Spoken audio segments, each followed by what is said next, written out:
ఏ క్షణంలోనైనా central government OMC oil marketing కంపెనీస్కి gas ధర, పెట్రోల్, డీజిల్ ధరలు పెంచుకోవచ్చు అనే అనుమతి ఇచ్చే అవకాశం ఉందని కనపడుతుంది.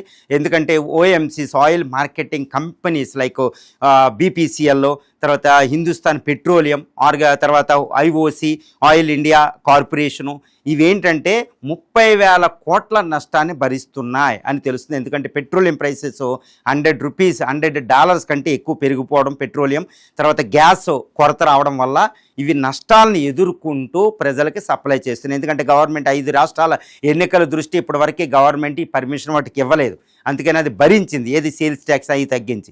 కానీ ప్రస్తుతం ఓఎంసీ నష్టాలు పెరిగిపోతున్నాయి, 30,000 కోట్లు ఇంకా ఎక్కువైపోయే ప్రమాదం ఉంది. అవి తట్టుకోలేవు, నష్టాల్లోకి వెళ్తే అవి దివాళా తీసే పరిస్థితి ఉంది. కాబట్టి గవర్నమెంట్కి ఇప్పుడు దిక్కులేని పరిస్థితుల్లో ఓఎంసీస్కి పెట్రోలియం మంత్రిత్వ శాఖ పెంచుకోవచ్చు అనే అవకాశం ఇవ్వచ్చు, బట్ ఫేజ్డ్ మేనర్లో ఉండొచ్చు. ప్రస్తుతం ఇప్పుడు గ్యాస్ ధరలు కూడా విపరీతంగా పెంచే అవకాశాలు ఉన్నాయనేది మనకు తెలుస్తుంది. ఏ క్షణంలోనైనా ఈవెన్ డొమెస్టిక్ గ్యాస్ ఇప్పుడు ప్రస్తుతం ఉన్న $965 నుంచి అది కూడా పెంచే అవకాశం ఉంది, 100 నుంచి 150 దాకా పెరిగే అవకాశం ఉంది. కమర్షియల్ సిలిండర్కి ఇప్పటికే 965 పెంచితే అవి 3,300 పైబడే రేటు పలుకుతున్నాయండి 19 కేజీల సిలిండర్కి.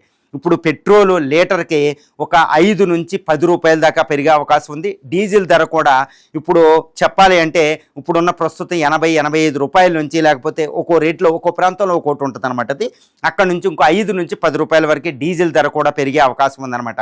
సో ఇది ఫస్ట్ ఫేజ్లో. మళ్ళీ తర్వాత కూడా వీక్లీ 10 డేస్కి ఒక్కోసారి ఆయిల్ మార్కెటింగ్ కంపెనీస్ పెంచుకుంటా పోతాయి. ఈ పెంచుకునేది 40 నుంచి 50% దాకా ఈ పెట్రోల్, డీజిల్ ధరలు పెరిగే అవకాశం ఉంది. డొమెస్టిక్ గ్యాస్ సప్లై కూడా పెరిగే అవకాశం ఉంది.